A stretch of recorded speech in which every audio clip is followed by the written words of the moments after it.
नहीं दे रहे हैं, मेरा ये मानना है कि वहां पर अभिभावकों को भी सावधान होना पड़ेगा। बिल्कुल। आज के दिन में कई बार ऐसा देखने में आता है कि अभिभावक सिर्फ ये देख लेते हैं कि मेरे घर के पास ये महाविद्यालय है, वो उसकी पूरी छानबीन नहीं करते हैं, उसका पूरा ट्रैक रिकॉर्ड नहीं देखते हैं। क्योंकि निदेशालय जब किसी महाविद्यालय को परमानेंट एनओसी दे देता है, उसके बाद वहां का मैनेजमेंट किस प्रकार से चल रहा है, इसको लगातार चेक करने का मैकेनिज्म निदेशालय के पास उपलब्ध नहीं है। ऐसा मैकेनिज्म बनना चाहिए और ऐसे मैकेनिज्म की तरफ हम लोग कदम उठा रहे हैं, लेकिन ये बहुत बड़ा सिस्टम बनेगा। तो मेरा ये मानना है कि जल्दी जब तक हम महाविद्यालयों को परमानेंट एनओसी मिलने के बाद उनकी गुणवत्ता को बनाए रखने के लिए कोई सिस्टम मेंटेन नहीं करते हैं, मैं तब तक यही कह सकता हूं कि अभिभावकों को भी बहुत सावधान होना चाहिए और विद्यार्थियों को भी पूरी छानबीन करनी चाहिए कि वो जिस प्रकार के महाविद्यालय में है वहां पर वास्तव में पढ़ाई हो रही है या सिर्फ नॉर्म्स पूरे किए जा रहे हैं। शिक्षा की गुणवत्ता पर सवाल इसलिए उठाए जा रहे हैं कि योग्य स्टाफ ही नहीं उनके पास। ये आपका कहना सही है, क्योंकि अगर बहुत संख्या में महाविद्यालय खुलेंगे और महाविद्यालय के बहुत ज्यादा खुलने के कारण यदि उतनी ही संख्या में पढ़ाने वाले स्कॉलर्स उपलब्ध नहीं होंगे तो डेफिनेटली कुछ कॉलेजेस कॉम्प्रोमाइज कर सकते हैं। लेकिन ये शिकायत के आधार पर या फीडबैक के आधार पर निदेशालय इसमें कोई बात कर सकता है और डेफिनेटली इसमें दोनों ही इंस्टीट्यूशन का रोल रहेगा, इसमें निदेशालय और विश्वविद्यालय दोनों को बराबर की जिम्मेदारी अदा करनी पड़ेगी। एक थोड़ा सा व्यक्तिगत सवाल है आपसे कि आप हर क्षेत्र में कुछ खास करने की इच्छा रखते हैं हमेशा, जैसा हमने आपको पिछले कई वर्षों से हमने देखा है। शिक्षा के क्षेत्र में क्या खास करना चाहते हैं, आप ये जानना चाहते हैं? मैं आपको इतना बताना चाहता हूं कि मुझे शिक्षा से व्यक्तिगत रूप से बहुत लगाव है। ये क्षेत्र में मुझे काम करने का मौका मिला है, तो मेरे जो जितने भी मेरे कंसेप्ट हैं, जितने भी मेरे दिमाग में आइडियाज इस बारे में है, मैं उन सभी के ऊपर लगातार काम कर रहा हूं अपने सरकारी दायित्व के साथ साथ। और मैं आपको फिलहाल इतना ही हिंट दे सकता हूं कि आने वाले बजट में या आने वाले समय में हम लोग निश्चित रूप से कुछ नई घोषणाएं करवाएंगे और उन घोषणाओं के माध्यम से आप लोगों को पता चलेगा कि हम लोग एक बहुत बड़ा कदम उठाने जा रहे हैं जिससे राजस्थान की उच्च शिक्षा को काफी बड़ा लाभ होगा। लेकिन अभी गोपनीयता के कारण मैं वो स्कीम बजट के बाद बताने में ही सफल होगा। जी बिल्कुल, हम इंतजार करेंगे। एक सवाल ये है कि शिक्षा के क्षेत्र में जब हम व्यवस्था की बात करते हैं तो व्यवस्था है तो खामी भी होगी। किस तरह की खामियां हैं जिससे आप आहत महसूस करते हैं अपने आप? देखिए, जब आप एक मैनेजमेंट इस्टेब्लिश करने के पॉइंट ऑफ व्यू से चीजों को देखेंगे तो आपकी एक एक्सपेक्टेशन लेवल होती है। आप किसी संस्था में गए, आप उस संस्था के पूरे ढांचे को स्टडी करते हैं तो आपके दिमाग में तुरंत कुछ सवाल आएंगे कि क्या यहाँ ऐसा होता है, और आपको अगर दिखता है कि वैसा हो रहा है तो आप उस संस्था के बारे में बड़ा अच्छा महसूस करते हैं। लेकिन वहीं जैसा आपने कहा, अगर आपको लगता है कि ढांचा जिस तरह से है, इसका परफॉर्मेंस, कामों का निष्पादन उस प्रकार से नहीं हो रहा है, तो डेफिनेटली आपके दिमाग में आता है कि आप महसूस करते हैं, क्योंकि आप एक बड़े सिस्टम के पार्ट हैं। आखिर में आपकी ड्यूटी संविधान के प्रति, राजस्थान के प्रति, भारत के प्रति है, तो आहत होना स्वाभाविक है। मुख्य रूप से मैं इतना ही कहना चाहूंगा कि कॉलेजेस में जो मैंने एक ट्रेंड जो देखा है, जो आमतौर पर अमूमन हमें सारे कॉलेजों में देखने को मिल रहा है, बॉयज फंड और विकास फंड की राशियां काफी लंबे समय से अनयूटिलाइज पड़ी हैं, जबकि इस संबंध में बार बार निदेशालय द्वारा कॉलेजों को लिखा भी जाता है कि आप इन गतिविधियों में इस प्रकार से इनका इस्तेमाल कर सकते हैं। लेकिन देखने में आया है कि मात्र कुछ महाविद्यालयों को छोड़कर शेष महाविद्यालय इन चीजों में रुचि नहीं लेते हैं, जिसके कारण बॉयज फंड जो बॉयज की सुविधाओं पर या स्टूडेंट्स की सुविधाओं पर खर्च होना चाहिए वो खर्च नहीं हो रहा है। एक तो ये मैंने चीजें देखी हैं। दूसरा, मैं आहत इस बात से होता हूं कई बार कि राजस्थान सरकार ने पिछले कुछ सालों में यूथ डेवलपमेंट सेंटर, युवा विकास केंद्र नाम की एक अवधारणा शुरू की थी। अगर आप उस अवधारणा को विस्तृत रूप से देखेंगे तो आप कहेंगे कि ये वास्तव में बहुत अच्छी है। यानी कि कॉलेज की पढ़ाई के साथ साथ युवाओं के विकास के लिए कुछ उन्हें एक्स्ट्रा चीजें प्रोवाइड करवाना, कुछ अच्छे लेक्चर, इंग्लिश लर्निंग या कुछ ऐसी चीजें सिखाना जो एक पर्सनैलिटी को पूरा करती हैं। लेकिन हमने देखा है कि बहुत सारे कॉलेजेस वाईडीसी की गतिविधियां संचालित नहीं कर रहे हैं, मात्र एक नोडल अधिकारी नियुक्त कर दिया गया है जो कि एक बड़े ही औपचारिक ढंग से उन कामों को कर रहा है। अगर वाईडीसी की गतिविधियों को वो भली प्रभांति चलाएं तो बहुत सारे स्टूडेंट्स को career guidance, personality development, interview की तैयारियां, प्रतियोगी परीक्षाओं की तैयारियां आदि कार्य कराए जा सकते हैं। एक सवाल, जैसे अभी हमने देखा है कुछ अरसे के दौरान एक दो मामले आए थे गैंग रेप के, उसके बाद पूरा समाज स्तब्ध रह गया, पूरे देश में हंगामा हुआ, लोग सहमे हुए हैं। खासतौर पर लोग अपनी बेटियों की पढ़ाई बाधित करने की बात करने लगे हैं। आप कॉलेज हायर एजुकेशन के डायरेक्टर हैं, आपसे सीधा सवाल ये है कि लोग अपनी बेटियों को कॉलेज में भेजें बिल्कुल भयमुक्त होकर, इसके लिए क्या व्यवस्था करेंगे आप? देखिए, कॉलेज भी समाज का एक भाग है जी। और समाज में सब चीजें हैं। मोहल्ला भी है, सड़क भी है, सरकारी कार्यालय भी है और कॉलेज भी है। जी। और डेफिनेटली हमें सुरक्षा किसी को सिर्फ कॉलेज में नहीं देनी है। जब हम सुरक्षा देने की बात किसी को करते हैं तो हमें वो सुरक्षा यातायात के साधनों में भी देनी पड़ेगी, घर में भी देनी पड़ेगी, घर के बाहर भी देनी पड़ेगी।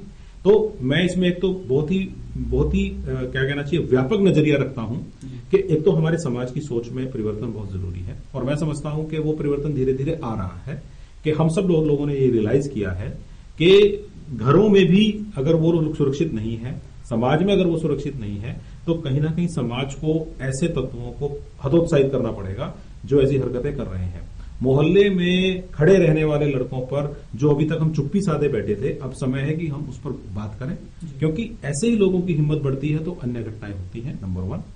दूसरी बात मैं ये कहना चाहूंगा कि महाविद्यालय, मैं आपको एक आंकड़ा बताना चाहता हूं, आपको सुन के शायद अच्छा लगेगा कि राजस्थान में जो 144 कॉलेज हैं, ये समस्त 144 कॉलेज या तो कोएड हैं या गर्ल्स हैं। इनमें से किसी भी कॉलेज में लड़कियों के एडमिशन पर मनाही नहीं है और मुझे अच्छे से याद है कि 141 कॉलेजों में लड़कियों के एडमिशन भी हो रखे हैं। इस प्रकार 100% कॉलेजों में लड़कियां एडमिशन ले रही हैं और मैंने एक सर्वे किया था, मेरे ख्याल से इस समय लगभग 1,10,000 से ज्यादा लड़कियां राजस्थान के सरकारी कॉलेजों में पढ़ रही हैं और डेफिनेटली इस सत्र में वो सारी लड़कियां पढ़ रही हैं और पूरी सुरक्षा के साथ वो पढ़ रही हैं और अब जो वो करना चाहती हैं अपने कैरियर के लिए वो उन सब चीजों को कर रही हैं। लेकिन हमारी राजस्थान सरकार इस मामले में फिर भी बहुत संवेदनशील है और अभी हाल ही में गृह विभाग द्वारा कॉलेज शिक्षा से पूछा गया है कि क्या कोई इस प्रकार का कार्यक्रम बनाया जा सकता है जिसमें इन सरकारी कॉलेजों में स्थित स्टाफ में से कुछ लोगों को ट्रेनर के रूप में ट्रेन किया जाए, जो आगे जाकर कॉलेज लेवल पर लड़कियों से संबंधित इश्यूज में ट्रेनिंग दे सकते हैं। मैं आपको बताना चाहता हूं कि मैं एज ए निदेशक इसमें पूरा इंटरेस्ट ले रहा हूं कि किस प्रकार से हम आने वाले समय में वो ट्रेनिंग्स करवा लें, ताकि अगला सत्र जब शुरू हो 13-14 का, उससे पहले हर कॉलेज में 3-4 लेक्चरर्स, बेसिकली फीमेल लेक्चरर्स, पूरी तरह से ट्रेंड हो जाए इन चीजों में और जरूरत पड़े तो पुलिस अपनी ट्रेनिंग्स की जो फैसिलिटीज हैं वो भी उपलब्ध करवाने के लिए तैयार है। तो इस प्रकार का काम हम लोग कर सकते हैं। और उदाहरण के लिए मैं आपको बताऊं, मैं उदयपुर गया था और उदयपुर के मीरा कॉलेज में बिना किसी सरकारी हस्तक्षेप के, वहां के प्रिंसिपल की मर्जी से उन्होंने एक प्रोग्राम बनाया है 2 महीने का। मैं बड़ा खुश हुआ कि वहां के जो शारीरिक प्रशिक्षक हैं उन्होंने एक 2 महीने का प्रोग्राम लड़कियों के लिए तैयार किया है। तो मैं उदाहरण आपको देना चाह रहा था कि जो लोग खुद से जागरूक हैं उनको सरकारी हस्तक्षेप की जरूरत नहीं है, वो अपना काम शुरू कर देते हैं। लेकिन सभी कॉलेजों में चूंकि हम चाहते हैं कि कोई व्यवस्था रहनी चाहिए, तो हम इस बात को भी प्रोत्साहित कर रहे हैं। और एक मैं आपको बात और बताना चाहता हूं कि OTS जो हमारी ऑफिसर ट्रेनिंग फैसिलिटी है राजस्थान में, जिसको हम HCM रिपा के नाम से बेहतर जानते हैं, वहां पर भी हम लोगों ने उनकी मदद से कुछ ट्रेनिंग कोर्स शुरू करवाए हैं, जहां पर हम औरतों के प्रति जो हैरासमेंट की बातें हैं, सेक्सुअल हैरासमेंट की बातें हैं, उनकी ट्रेनिंग के सेशन करवा रहे हैं।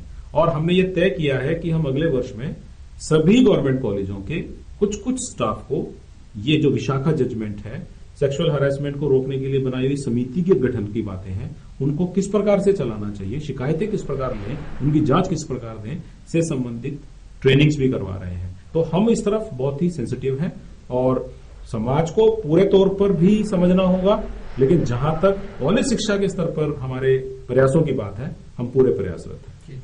जैसे आप युवाओं के बीच जा रहे हैं, उनको सुनाते भी और उनको सुनते भी हैं, युवाओं की सबसे बड़ी समस्या क्या लगी आपको?